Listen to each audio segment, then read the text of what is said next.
கர்த்தருடைய பரிசுத்த நாமத்துக்கு ஸ்தோத்திரம். இந்த நாளிலும் 1000 வருஷ அரசாட்சி என்ற தலைப்பில் தேவனுடைய வார்த்தை நாம் கேட்போம். கர்த்தர் நம்மோடு கூட பேசுவாராக. ஆண்டவரே, இந்த வேளையிலும் உடைய வார்த்தைகளை நாங்கள் தியானித்து அந்த சத்தியங்களை கைக்கொண்டு நீர் எங்களுக்கு வைத்திருக்கிற அந்த நித்திய மகிமையான ஆசீர்வாதங்களை சுதந்திரித்து கொள்ள உதவி செய்யும். சத்துரு இந்த வசனங்களை எடுத்து போடாதபடி காத்துக்கொள். இயேசு கிறிஸ்து நாமத்தில் நல்ல பிதாவே, ஆமென், ஆமென். அப்போஸ்தலர் நடபடிகள் 17வது அதிகாரம் 32வது வருஷம். மரித்தோரின் உயிர்த்தெழுதலை குறித்து அவர்கள் கேட்டபொழுது சிலர் இகழ்ந்தார்கள், சிலர் நீ சொல்லுகிறதை இன்னொரு வேளை கேட்போம் என்றார்கள். கர்த்தருக்கு மகிமை உண்டாகட்டும். அப்போஸ்தலனாகிய பவுல் ஒரு பட்டணத்திலே போய் தேவனுடைய வார்த்தையை சொல்லும்போது ரட்சிப்பை குறித்து மாத்திரம் அல்ல, உயிர்த்தெழுதலை குறித்தும் அவர் அங்கே பேசுகிறார். இந்த உயிர்த்தெழுதலின் பேச வேண்டிய காரணம் என்னவென்றால், எப்படி ரட்சிப்பு ஒரு ஓட்டப்பந்தயத்தின் துவக்கமோ அதனுடைய முடிவு தான் உயிர்த்தெழுதல். அப்போ அந்த உயிர்த்தெழுதல் அடையாவிட்டால், உயிர்த்தெழுதல் இல்லாவிட்டால் கிறிஸ்துவம் வீணாய் இருக்கும். தேவனுக்கு ஸ்தோத்திரம் உண்டாட்டும். ரட்சிக்கப்பட்ட ஒவ்வொருவரும் அந்த உயிர்த்தெழுதலில் பங்கடையும் போது தான் அவர்களுடைய ரட்சிப்பின் காரியங்கள் நிறைவடையும். தேவனுடைய சித்தம் அவர் வாழ்க்கையிலே அது நிறைவேறும். கர்த்தருக்கு ஸ்தோத்திரம். ஆகவே தான் அப்போஸ்தலனாகிய பவுல் பேசும்போது ஏற்கனவே பார்த்தீங்கன்னா இந்த இடத்துல அவர் முதல் தடவை பேசுகிறாரு. பேசும்போது ரட்சிப்பை மாத்திரம் அவர் பேசவில்லை, உயிர்த்தெழுதலையும் குறித்து பேசுகிறார். கர்த்தருக்கு ஸ்தோத்திரம் உண்டாட்டும். அப்படியே உயிர்த்தெழுதலை குறித்து அவர் சொல்லும்போது, இயேசு கிறிஸ்து மரித்தார், 3ஆம் நாள் உயிர்த்தெழுந்தார், நாமும் அவரை விசுவாசிக்கும் போது உயிர்த்தெழுவோம், நமக்கு நித்திய ஜீவன் உண்டு என்று அவர் விவரித்து சொல்லும்போது சிலர் அவரை குறித்து பரியாசம் பண்ணுகிறாங்க. உயிர்த்தெழுதலை குறித்து ஏன் என்று சொன்னால், இன்றைக்கி உலகத்தில் பார்த்தீங்கன்னா தெய்வம் இல்லைன்னு சொல்கிற ஒரு குரூப் இருக்கிறாங்க. இன்னொருத்தர்லாம் மர்மம் இல்லை, இதோட அவ்வளோதான் அப்படின்னு நினைக்கிறாங்க. இன்னும் சிலர் பார்த்திங்கன்னா இந்த ஜென்மத்தில் நம்ம மனுஷனாக பிறந்த அடுத்த ஜென்மத்தில் மிருகமாக பிறப்போம் அப்படியெல்லாம் நினைக்கிறவங்க உண்டு. ஆனால் வேதம் சொல்லுகிறது, இயேசு கிறிஸ்து எப்படி 3ஆம் நாள் உயிர்த்தெழுந்தாரோ அவரை விசுவாசித்து அவருடைய வார்த்தைகளின்படி நடக்கிறவர்களும் உயிர்த்தெழுவார்கள் என்று சொல்லி வசனம் சொல்லுகிறது. கர்த்தருக்கு ஸ்தோத்திரம். பாருங்கள், இன்னொரு குரூப் என்ன சொல்லுதுன்னா, நீ சொல்கிறதெல்லாம் நாங்கள் அப்புறமா கேட்குறோம், அசட்டைட் பண்ணுகிறாங்க. கர்த்தருக்கு ஸ்தோத்திரம். இப்போ எங்களுக்கு நேரம் இல்லை, வேறு வேலைலாம் அவசர அவசரமாக இருக்குது, நாங்கள் மற்ற காரியங்களை பார்க்கணும், இந்த உயிர்த்தெழுதலை குறித்தெல்லாம் நாங்கள் கேட்குறதுக்கு எங்களுக்கு நேரம் இல்லை அப்படின்னு சொல்லி தட்டி கழிக்கிறாங்க. அப்போ ஆண்டவர் கிருபையாய் நமக்கு இந்த வார்த்தைகளை எல்லாம் கொடுக்கிறார். உயிர்த்தெழுதல் எப்படி நடைபெறும், அது யாருக்கெல்லாம் அந்த உயிர்த்தெழுதலில் பங்கு உண்டு, அதன் பிறகு வரப்போகிற ஆசீர்வாதங்கள் என்ன என்பதையெல்லாம் குறித்து ஆண்டவர் சொல்லுகிறார். நம்ம மேலே வைத்த கிருபை, அளவற்ற அன்பு. ஆனால் இன்றைக்கி ஒரு குரூப் மனுஷர்கள் என்ன செய்கிறாங்கன்னா பரியாசம் பண்ணுறாங்க. இயேசு உயிர்த்தெழுந்ததை நீ பார்த்தியா அப்படின்னு கேட்குறாங்க. கர்த்தருக்கு மகிமை உண்டாட்டி. இன்னும் சிலர் அவர் சாகவே இல்லை அப்படின்னு சொல்கிறாங்க. எப்படியோ சொல்லி சாத்தான் பல வஞ்சகமான உபதேசங்களை விதைக்கிறான். ஆனால் ஆண்டவர் சொல்கிறார், அவர் மரித்தது உண்மை, அவர் உயிர்த்தெழுந்தது உண்மை. அதை யாரெல்லாம் விசுவாசிக்கிறாங்களோ அவங்க நித்திய ஜீவனை பெறுவார்கள் என்று சொல்லி வசனம் சொல்லுகிறது. பாருங்கள், இப்போ எங்களுக்கு நேரம் இல்லை. இன்றைக்கி இந்த காலகட்டத்தில் பார்த்தீங்கன்னா உலகம் நிறைய சிற்றின்பங்கள் இருக்குது, நிறைய என்டர்டெயின்மெண்ட் காரியங்கள்லாம் இருக்குது. அதுக்கெல்லாம் மணிக்கணக்காக இன்றைக்கி நேரத்தை செலவழிக்கிறதுக்கு ஆட்கள் இருக்கிறாங்க. ஆனால் இந்த மாதிரி சத்தியங்களை கேட்டு நித்திய ஜீவனை அடையணும்னு சொன்னால் அதற்கு கேட்பதற்கு ஆர்வம் இல்லை. நிறைய பேர் இந்த மெசேஜிலெல்லாம் பார்த்தீங்கன்னா அப்படியே ஸ்கிப் பண்ணி போயிட்டே இருப்பாங்க. கர்த்தருக்கு ஸ்தோத்திரம் உண்டாட்டும். ஏனென்றால் அவங்களுக்கு அது முழுசாக கேட்குறதுக்கெல்லாம் மனசு இல்லை, நேரம் இல்லைன்னு அவங்க சொல்லிக்கிறாங்க. ஆனால் அநேக வேளைகளை அவங்க என்ன செய்கிறாங்கன்னா தங்களுடைய இச்சையின்படி தங்களுடைய விருப்பத்துக்கு ஏற்ற காரியங்களை பார்க்கறதுல மணிக்கணக்காக செலவிடுகிறாங்க. கர்த்தருக்கு மகிமை உண்டாட்டும். பாருங்கள், அப்போஸ்தலர் நடபடிகள் 4ஆம் அதிகாரம் 33வது வசனத்தில் கர்த்தராகிய இயேசு கிறிஸ்துவின் உயிர்த்தெழுதலை குறித்து அப்போஸ்தலர்கள் மிகுந்த பலமாய் சாட்சி கொடுத்தார்கள். அவர்கள் எல்லார் மேலும் பூரண கிருபை உண்டாயிற்று. அப்போ அவருடைய உயிர்த்தெழுதலை குறித்து பேசுகிறவர் மேல் தேவனுடைய அன்பு பரிபூர்ணமாய் இறங்கி வருகிறது என்று சொல்லி இந்த வசனம் சொல்லுகிறது. ஏனென்றால் யாருமே செய்ய முடியாத ஒரு காரியத்தை இயேசு இந்த பூமியிலே மனுஷனாய் வந்து அவர் செய்து முடித்தார். என்னவென்றால் யாருக்குமே மரணத்தின் மேல் அதிகாரம் கிடையாது. ஒரு பிறந்த மனிதன் அவன் மரணத்துக்கு நியமிக்கப்பட்டிருக்கிறான். அந்த மரணத்துக்கு தப்பி போக யாராலுமே முடியாது. என்ன செய்தாலும் அது நடக்காது. அதற்கு ஒரு வல்லமை இருக்குது, அதுக்கு ஒரு அதிகாரம் இருக்குது. ஆனால் இயேசு இந்த பூமியிலே அவர் மனிதனாய் வந்து பரிசுத்தமாய் வாழ்ந்து மரணத்தை சந்தித்து 3ஆம் நாள் அவர் உயிரோடு கூட எழுந்தார். அந்த மரணத்தின் கட்டுகள் அவரை கட்டி வைக்க முடியல. பாதாளத்தின் வல்லமைகள் அவரை தடுத்து நிறுத்த முடியல. மாறாக அவர் அந்த 3ஆம் நாள் ஆண்டவர் இயேசு கிறிஸ்து உயிரோடு கூட வெளியே வந்தார். கர்த்தருக்கு ஸ்தோத்திரம். அவருக்குள்ள ஒரு பூரண பரிசுத்தம் இருந்ததுனால உலகத்தில் உள்ள எல்லாருடைய பாவத்தையும் அவரால் சுமக்க முடிந்தது. சுமந்தவர் மரணத்தை ஏற்றுக்கொண்டார். 3ஆம் நாளில் உயிரோடு கூட அவர் எழுந்து வந்தார். தேவனுக்கு ஸ்தோத்திரம். அப்போ தேவன் செய்த இந்த காரியத்தை குறித்து அவங்க சாட்சி கொடுக்குறாங்க. அவங்க எப்படி சாட்சி கொடுக்குறாங்கன்னா, அவர் உயிர்த்தெழுந்த பிறகு 40 நாள் அப்போஸ்தலர்களோடு கூட அவர் நடந்து பேசி சாப்பிட்டு கடந்து போனார். மற்றவர்கள் காணும்படி அவர் தரிசனமாகவில்லை. அப்போஸ்தலர்கள் மாத்திரம் அவரை பார்க்கும்படி அவர்களுக்கு தரிசனம் கொடுத்தார். தேவனுக்கு ஸ்தோத்திரம் உண்டாட்டும். அந்த நாட்களில் பார்த்தீங்கன்னா பரிசேயரும் பிரதான ஆசாரியரும் அவர் உயிர்த்தெழுந்து கல்லறை திறந்ததை பார்த்த உடனே போர் சேவர்கள் போய் சொல்கிறாங்க. சொல்லும்போது பணத்தை கொடுத்து அவங்க சீஷர்கள் நாங்கள் தூங்கும்போது களவாய் எடுத்து கொண்டு போயிட்டாங்க, திருட்டுத்தனமாக அவருடைய பாடி எடுத்துகிட்டு போயிட்டு அவர் உயிர்த்தெழுந்தார் என்று சொல்லி சாட்சி கொடுக்குறாங்கன்னு இப்படி பிசாசு பொல்லாத மனுஷர்கள் மூலமாக சத்தியத்தை விசுவாசிக்க விடாமல் இயேசு செய்த ஒரு மகத்தான காரியத்தை நம்ப முடியாதபடிக்கு சந்தேகத்தை எழுப்பும்படி பலவிதமான காரியங்களை மனுஷர்களுக்கு முன்பாக அவன் கொண்டு வந்து வைக்கிறான். தேவனுக்கு ஸ்தோத்திரம். ஏனென்றால் உயிர்த்தெழுதல் என்று சொல்லும்போது அவனுக்கு தோல்வி முடிந்தது, அவனுடைய சகாப்தம் என்பது அது அர்த்தமாகிறது. கர்த்தருக்கு ஸ்தோத்திரம். அந்த இடத்துல அவன் தோற்கடிக்கப்பட்டான். எல்லா மனுஷரையும் மரணத்துக்குள்ளே கொண்டு போய் அவன் வைத்திருந்தான். ஆனால் இயேசு உயிர்த்தெழுந்த பிறகு தேவனுடைய பரிசுத்தர்கள் கல்லறைகள் திறக்கப்பட்டது. அவர்கள் வெளியே வந்து நகரத்தில் அநேகருக்கு காணப்பட்டார்கள் என்று சொல்லி மத்தேயு 27 எழுதப்பட்டிருக்குது. 52ஆம் வசனத்திலேருந்து எழுதப்பட்டிருக்குது. தேவனுக்கு ஸ்தோத்திரம் உண்டாற்று. ஏனென்றால் அந்த மரணத்தின் கட்டுகள், பாதாளத்தின் வல்லமை அந்த நேரத்தில் முறிக்கப்பட்டது. சாத்தானுடைய அதிகாரம், அவனுடைய துரைத்தனங்களை எல்லாம் சிலுவையிலே ஆண்டவர் எடுத்துக்கொண்டு மரணத்தில் அவர் உள்ளுக்குள்ளே போய் உயிர்த்தெழும்போது பிசாசனுடைய ஒட்டுமொத்த கதையை முடிக்கிறார். தேவனுக்கு ஸ்தோத்திரம். அல்லேலூயா. ஆகவே அவர் உயிர்த்தெழுந்ததை விசுவாசித்து அவர் சொன்ன வார்த்தையின்படியெல்லாம் நடக்கிறவர்களுக்கும் அந்த மரணத்தின் மேல் அதிகாரம் கொடுக்கப்பட்டிருக்கும்.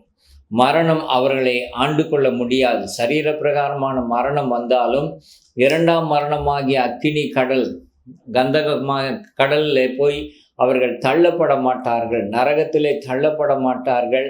அவர்களுக்கு அந்த காரியத்திலே ஜெயத்தை இயேசு கிறிஸ்து தன்னுடைய உயிர்த்தெழுதல் மூலமாய் கொடுக்கிறார். தேவனுக்கு ஸ்தோத்திரம். மனுஷனுக்குள்ளே ஒரு ஆத்துமா இருக்கிறது. அந்த ஆத்துமா அழியா தன்மையோடு கூட தேவனால் படைக்கப்பட்டது. இந்த ஆவி, எல்லாருடைய ஆவியும் தேவனிடத்திலே போயிடும் என்று சொல்லி வசனம் சொல்லுகிறது.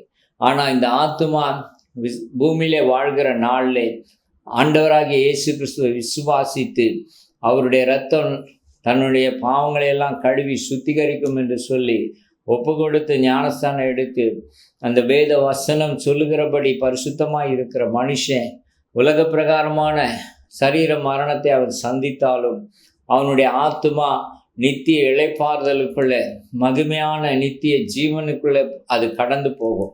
கர்த்தருக்கு ஸ்தோத்திரம். இல்லை என்று சொன்னால் அது நித்திய அழிவாகிய நரகத்துக்கு அது கொண்டு போகப்படும். ஆகவே இதிலிருந்து தப்பிக்க யாராலும் முடியாது. ஒரு தடவை நரகத்துக்குள்ளே போனால் வெளியே வர முடியாது. தேவனுக்கு ஸ்தோத்திரம் உண்டாட்டு. ஆகவே தான் இந்த உயிர்த்தெழுதல் என்பது இந்த உலகத்தின் அதிபதி ஆகிய பிசாசின் எல்லா தந்திரங்களுக்கும், அவனுடைய அதிகாரத்துக்கும், அவனுடைய செயல்பாடுகளுக்கும் முற்றுப்புள்ளி வைத்த ஒரு காரியமாக இருக்கிறது. அல்லேலூயா.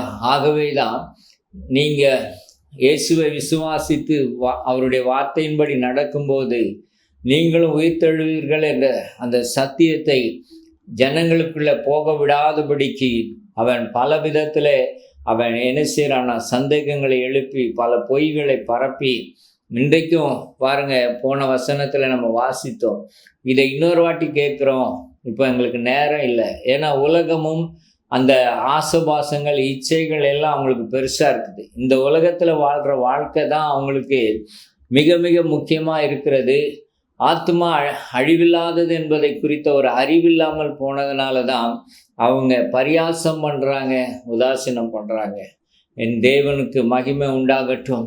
அன்பான சகோதரனை, சகோதரியே, இந்த நாட்களிலே இந்த காரியத்தை குறித்து நம்ம தியானிக்கிறது மாத்திரமல்ல, அந்த உயிர்த்தெழுதலை பெற்றுக்கொள்வதற்கான காரியங்களை நாம் செய்ய வேண்டும் என்று வேதம் நமக்கு சொல்லுகிறது. தேவனுக்கு ஸ்தோத்திரம். முதலாவது இயேசு கிறிஸ்துவை விசுவாசித்து பாவங்களை அறிக்கையிடும்போது ரட்சிப்பு. நம்ம அந்த ஓட்ட பந்தயத்தில் ஓடுவதற்கு, பந்தய பொருளை கர்த்தரிடத்திலிருந்து பெற்றுக்கொள்வதற்கு, நித்திய ஜீவனை அடைவதற்கு, ஆண்டவர் நமக்கென்று வைத்திருக்கிற அந்த கிரீடத்தை பெற்றுக்கொள்வதற்கு அந்த தகுதி உள்ள ஆட்களாய் நாம் மாறுகிறோம். அந்த ஓட்ட பந்தயத்தில் ஓடும்போது அவரை பின்தொடர்ந்து அவருடைய வார்த்தையின்படி நம்ம கடந்து போகும்போது கர்த்தர் நமக்கு மகிமையான காரியங்களை வைத்திருக்கிறார். அல்லேலூயா.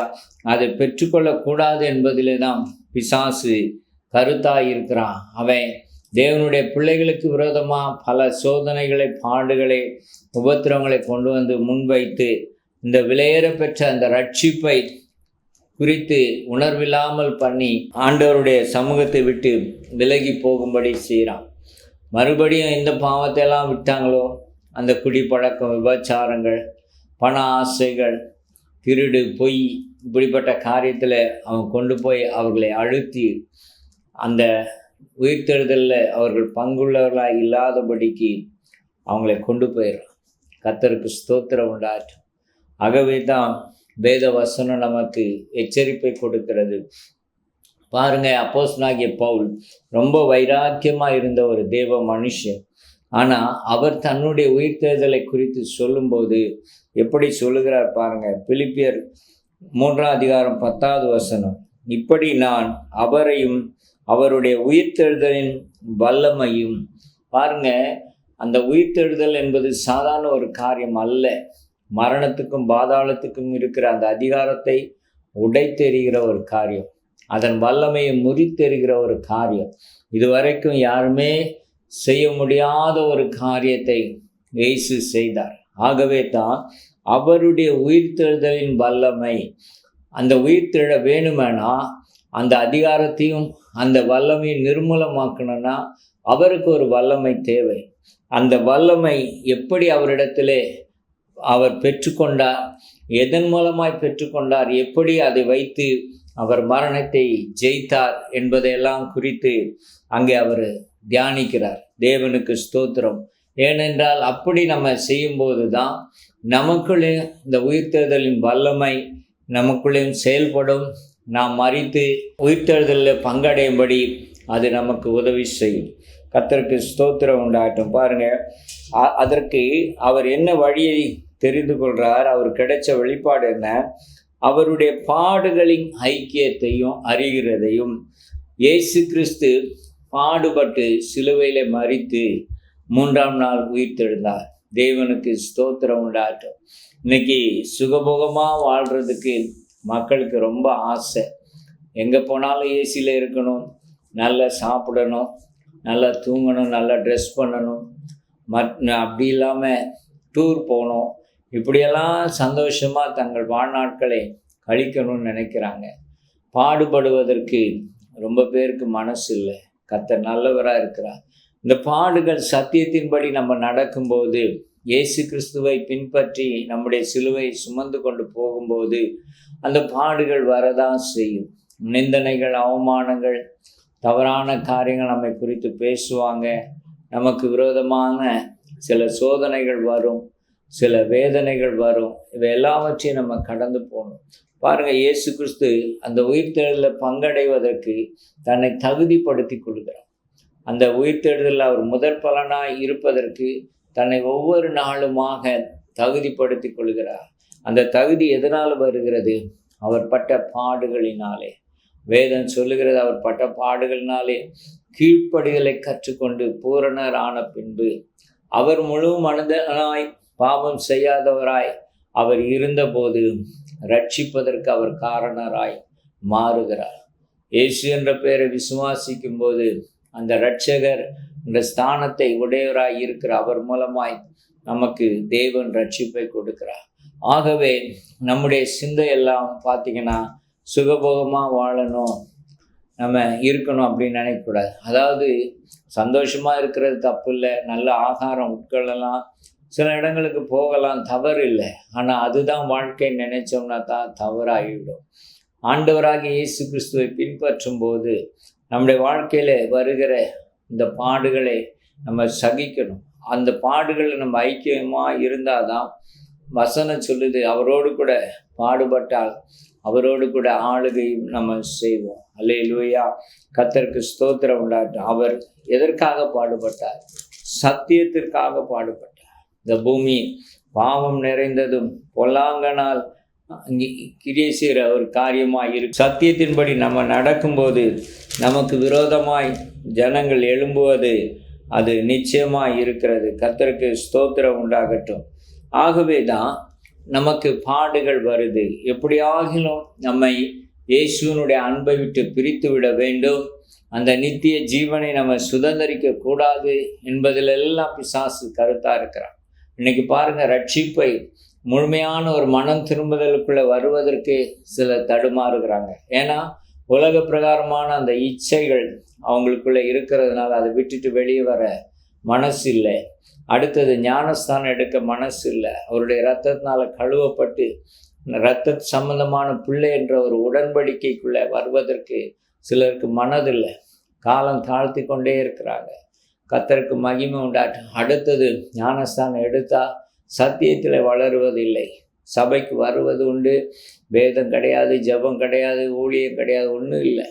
அப்போது இதெல்லாம் பார்த்திங்கன்னா பிசாசினுடைய தந்திரமாக இருக்குது. ஒவ்வொரு ஸ்டெப்லேயும் அவன் நம்மோடு கூட எதிர்த்து நின்று போராடுகிறான்.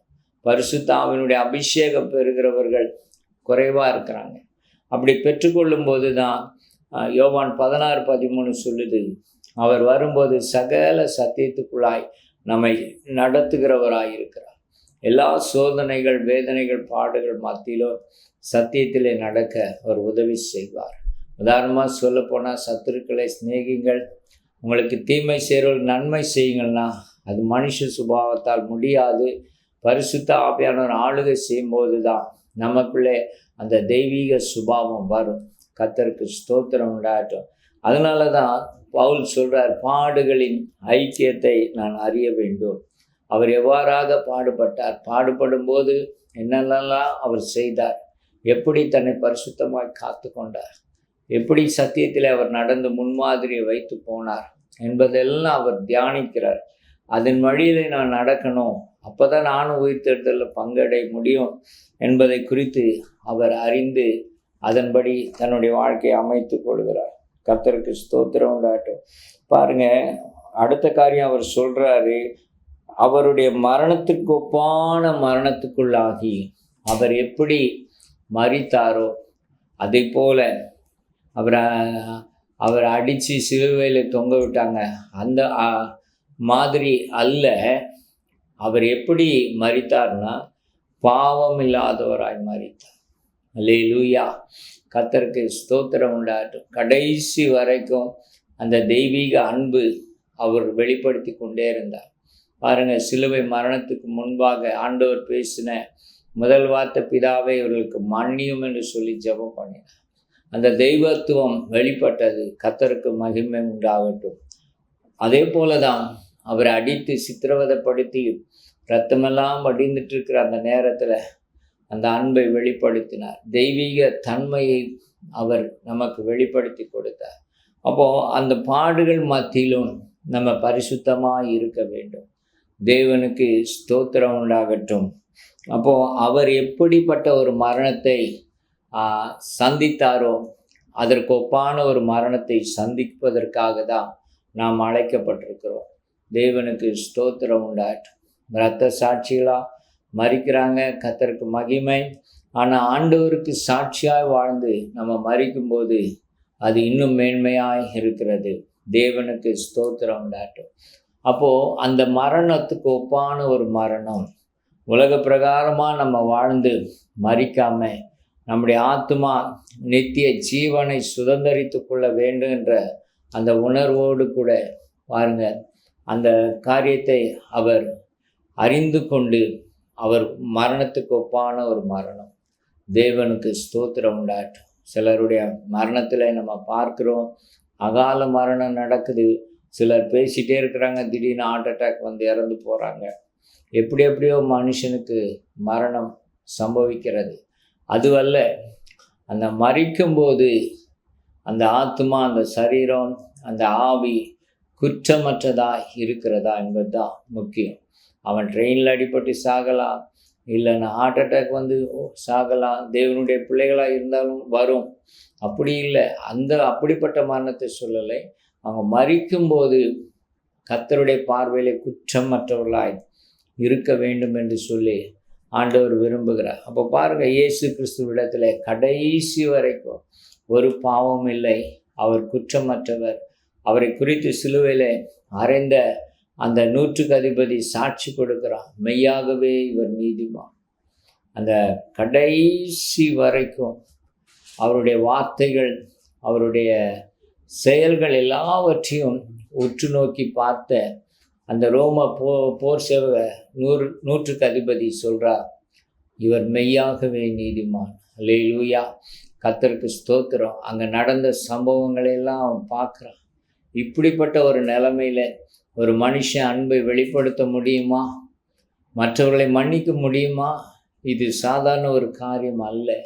உண்மையிலே ஒரு தெய்வம் என்பதை அவன் விசுவாசித்தான். தேவனுக்கு ஸ்தோத்திரம் உண்டாட்டும். அப்போது அப்படிப்பட்ட ஒரு மரணம் நம்ம மரிக்கும்போதும் கூட மற்றவர்கள் நம்மை குறித்து சொல்ல வேண்டும். இவங்க கர்த்தருக்குள் நித்திரை அடைந்தார் சொல்லி யார் செத்தாலும் அந்த வால்போஸ்டரில் கர்த்தருக்குள் நித்திரை அடைந்தார்னு போடுறாங்க. கர்த்தருக்கும் அவங்களுக்குமே சம்மந்தமே இருக்காது. ஆனால் செத்துட்ட பிறகு கர்த்தருக்குள் நித்திரை அடைந்தார். இன்னும் சிலர் பார்த்திங்கன்னா, அந்த கல்லறை தோட்டத்தில் போனால் நல்ல போராட்டத்தை போராடினேன், விசுவாசத்தை காத்து கொண்டேன், இதன் முதல் நீதியின் கிரீடம் எனக்காக வைக்கப்பட்டிருக்குது. ஜென்ரலாக எல்லாரும் போடுற மாதிரி போட்டுறாங்க. ஆனால் வாழ்க்கையில் இயேசுக்கு அவங்களுக்கு சம்மந்தம் இல்லை. குடித்து விபச்சாரம் பண்ணி சில தவறான வாழ்க்கையெல்லாம் வாழ்ந்துட்டு மரித்து போகும்போது எப்படி நீதியின் கிரீடம் அவருக்கு கிடைக்கும்? எப்படி அவர்கள் உயிர்த்தெழுதலில் பங்கடைவார்கள்? கர்த்தருக்கு மகிமை உண்டாகட்டும். ஆகவே தான் நம்முடைய மரணம் என்பது மிக மிக முக்கியமான ஒரு காரியம். அந்த மரிக்கும்போது பாவம் இல்லாதவர்களாய், குற்றமற்றவர்களாய், இயேசுவை போல அந்த தெய்வீக தன்மையோடு கூட நம்ம மரிக்கும்போது தான் நம்ம உயிர்த்தெழுதலில் பங்கடைய முடியும். கர்த்தருக்கு ஸ்தோத்திரம் உண்டாட்டும். பாருங்க, அப்படி சொல்லி தான் அவர் சொல்கிறார், இப்படியாகிலும் நான் மரித்தோரில் இருந்து உயிரோடு கூட எழுந்திருக்க தகுதி ஆகும்படிக்கு எனக்கு அந்த குவாலிஃபிகேஷன் வேண்டும். நான் உயிர்த்தெழுதலில் பங்கடைவேன், நான் உயிர்த்தெழுவேன் என்ற ஒரு எனக்குள்ள ஒரு கான்ஃபிடென்ஸ் வேணும், அதற்குரிய தகுதி வேணும்னு சொல்லி அதற்கு என்ன சொல்கிறாருன்னா, அடுத்த வசனம் 11வது வசனத்தில், அவருக்காக எல்லாவற்றையும் நஷ்டம் என்று விட்டேன்.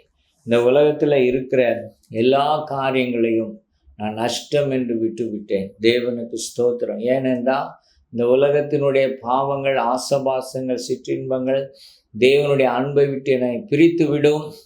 அது மட்டும் இல்லாமல் உயிர்த்தெழுதலில் பங்கு பெறுகிற தகுதியை நான் இழந்து விடுவேன். எதற்காக நான் படைக்கப்பட்டேனோ, எதற்காக நான் அழைக்கப்பட்டேனோ, அந்த அழைப்பினுடைய மகத்துவத்தை, மகிமையை நான் இழந்து விடுவேன். ஆகவே தான் அவர் சொல்கிறாரு, நான் அவருக்காக எல்லாவற்றையும் நஷ்டம் என்று விட்டேன். எது கிடைச்சாலும் கிடைக்காமல் போனாலும் ஸ்தோத்திரம் அப்படிங்கிற ஒரு நிலைமைக்கு நான் வந்து விட்டேன். தேவனுக்கு மகிமை உண்டாகட்டும். அப்போது அவருடைய நோக்கமெல்லாம் எதுவாக இருந்ததுன்னா உயிர்த்தெழுதலில் பங்கு பெற வேண்டும். பாருங்கள், அப்போஸ்தலரில் அவர் விசேஷமானவர். நிறைய வெளிப்பாடுகளை கர்த்தர் அவருக்கு கொடுத்தார். ஞானஸ்தானம் எடுத்தார், அபிஷேகம் பெற்றார், கர்த்தருக்காக வைராக்கியமாக ஊழியம் செய்தார், நிறைய பாடுகள் பட்டார். ஆனாலும் அவர் மரித்தோரில் இருந்து உயிர்த்தெழ வேண்டும், அதுக்கு நான் தகுதியாக வேண்டும் என்று சொல்லி அவர் தன்னை ஒப்பு கொடுக்கிறார். உலகத்தின் காரியங்களெல்லாம் நஷ்டம் என்று விட்டுவிட்டேன், அது மட்டும் இல்லாமல் பாருங்கள், குப்பையுமாக எண்ணுகிறேன். தேவனுக்கு ஸ்தோத்திரம். அவெல்லாம் என்னை எங்கே கொண்டு போகாது, நித்திய ஜீவனுக்குள்ளே கொண்டு போகாது. என் பேர் புகழ், என்னுடைய பதவி, என்னுடைய ஜாதி, என்னுடைய வருமானம் எதுவுமே என்ன செய்யாது, என்னை பரலோகத்துக்குள்ளே கொண்டு போகாது. அவரை உண்மையாய் பின்பற்றும் போது, அவருடைய பாடுகள் வழியாக நம்மளும் கடந்து போகும்போது, அவர் மரித்தது போல மரிக்கும்போது தான் நாம் இந்த உயிர்த்தெழுதலில் பங்கு பெற முடியும். தேவனுக்கு ஸ்தோத்திரம் உண்டாட்டு. ஆகவே தான் அவர் தீர்மானம் பண்ணி சொல்கிறாரு, நான் எல்லாவற்றையும் நஷ்டம் என்றும் குப்பையுமாய் எண்ணுகிறேன். கர்த்தருக்கு மகிமை உண்டாட்டு. ஏனென்றால் அவருடைய நோக்கமெல்லாம் நித்திய ஜீவனை பெற்றுக்கொள்ளணும், நீதியின் கிரீடத்தை தரித்து கொள்ளணும். ஆகவே தான் பாருங்கள், ஒரு ஓட்டப்பந்தயத்தில் ஓடுறவங்க இச்சை அடக்கமாக இருப்பாங்க, காலையில் எழும்புவாங்க, டயட் கண்ட்ரோல் பண்ணுவாங்க, எல்லாவற்றிலும் இருந்து அவங்களுடைய கான்சன்ட்ரேஷன் பூரா அந்த கப் அடிக்கணும், ஜெயிக்கணும். அந்த ஒரு இதோடு கூட போகும்போது அவங்க அதற்கான ப்ராக்டிஸ் எடுக்கும்போது ஓட்டை பந்தயத்தில் அவங்க வெற்றி பெறுகிறதை நாம் பார்க்க முடியும். அதே போல தான் இந்த உலகத்தினுடைய காரியங்களை நஷ்டம் என்றும் குப்பை என்றும் விடுவிடும்போது தான் ஆண்டவர் நமக்கு என்ன செய்கிறார்னா உயிர்த்தெழுதலில் பங்கு பெற உதவி செய்கிறார். அது மட்டும் இல்லாமல் ஆண்டவர் நம்மை கனப்படுத்துகிறார். பாருங்கள், வெளிப்படுத்தல் விசேஷம் 20வது அதிகாரம் 6வது வசனம். முதலாம் உயிர்த்தெழுதலுக்கு பங்குள்ளவன் பாக்கியவானும் பரிசுத்தவானும் ஆயிருக்கிறான்.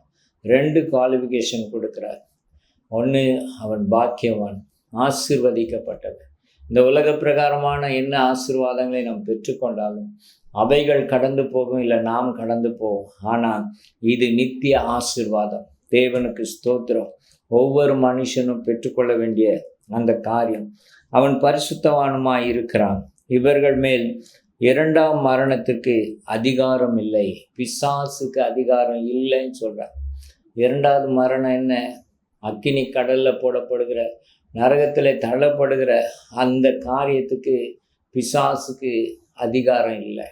ஏனென்றால் கிறிஸ்துவை பின்பற்றி அவரை போல பாடுபட்டு அவரை போல மரித்து உயிர்த்தெழுந்தவர்களுக்கு ஆண்டவர் மேன்மையை வைத்திருக்கிறார்.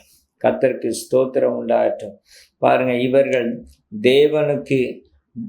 தேவனுக்கும் கிறிஸ்துவுக்கும் முன்பாக ஆசாரியராய் இருந்து அவரோடு கூட 1000 வருஷம் அரசாளுவார்கள். அப்போ அந்த உயிர்த்தெழுதலில் பங்கடைகிற மக்களுக்கு தான் 2ஆம் மரணத்தின் மேல் அதிகாரம் இல்லை. அதுக்கப்புறம் பிசாசுக்கு நமக்கு சம்மதமே இல்லை. டோட்டலாக ஆண்டவர் கட் பண்ணி எடுக்கிறார். தேவனுக்கு ஸ்தோத்திரம்.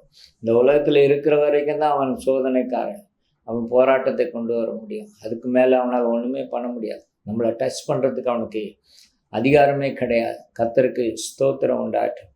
ஆகவே தான் ஆண்டவர் சொல்ல 1000 வருஷம் அரசாளுவார்கள். இந்த பூமியில் இன்றைக்கி 70 வருஷம் 80 வருஷம் அரசாளுவதற்கு போட்டி போட்டுக்கிட்டு பல காரியங்களை செய்கிறாங்க.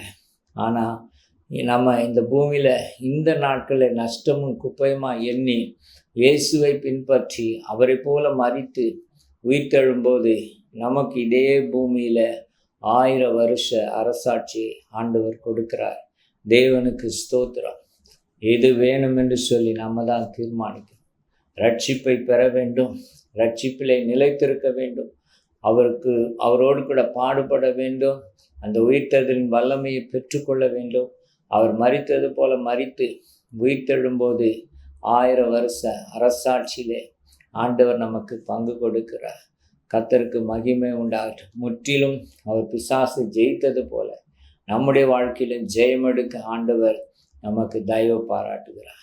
கண்களை மூடி நாம் ஜெபிக்கலாம். மகா பரிசுத்தமுள்ள எங்கள் நல்ல தகப்பனே, நீர் இந்த பூமியில் எங்களை நேசித்து இறங்கி வந்து ஆண்டவரே மரித்து உயிர்த்தெழுந்து போனீர். ஆண்டவரே, எங்களுக்கு அந்த வழியை நீர் ஏற்படுத்தி வைத்திருக்கிறீர். நாங்கள் ரட்சிப்பை பெற்றுக்கொள்ளணும், ரட்சிப்பிலே நிலைத்திருக்கணும், ஞானஸ்தானம் எடுக்கணும், அபிஷேகம் பெறணும், ஆண்டவரே ஊழியம் செய்யணும், உயிர்த்தெழுதலில் நாங்கள் பங்கடையணும்ப்பா. 1000 வருஷம் இந்த பூமியிலே எங்களை அரசாள வைத்து எங்களை மகிமைப்படுத்த போகிற தேவனுக்கு ஸ்தோத்திரம் ஆண்டவரே.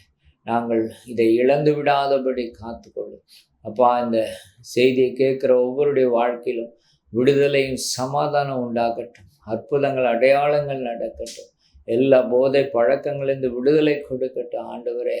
ஆண்டவரே உமக்கு கோடி ஸ்தோத்திரம் ஆண்டவரே. ஒவ்வொருடைய ஆவிக்குரிய கண்களும் திறக்கப்படட்டும் அப்பா. சத்துரு இவர்கள் மேல் வைத்திருக்கிற எல்லா விதமான கிரியைகள் இயேசுவின் நாமத்தில் நிர்மூலமாகட்டும். வியாதி படுக்கை நீங்கி போகட்டும். பிசாசுகள் குடும்பத்தை விட்டு இயேசு கிறிஸ்து நாமத்தில் வெளியேறட்டும். பிள்ளைகளுடைய திருமண காரியங்கள், வேலை வாய்ப்புகள், படிப்புகள், குழந்தை பாக்கியங்கள், ஆண்டவரை வீடு கட்டுற விஷயங்கள், எல்லா காரியத்தையும் நீர் ஆசீர்வதித்து கொடுக்கும்படி நாங்கள் செபிக்கிறோம். இயேசுவின் நாமத்தில் நல்ல பிதாவே, ஆமென்.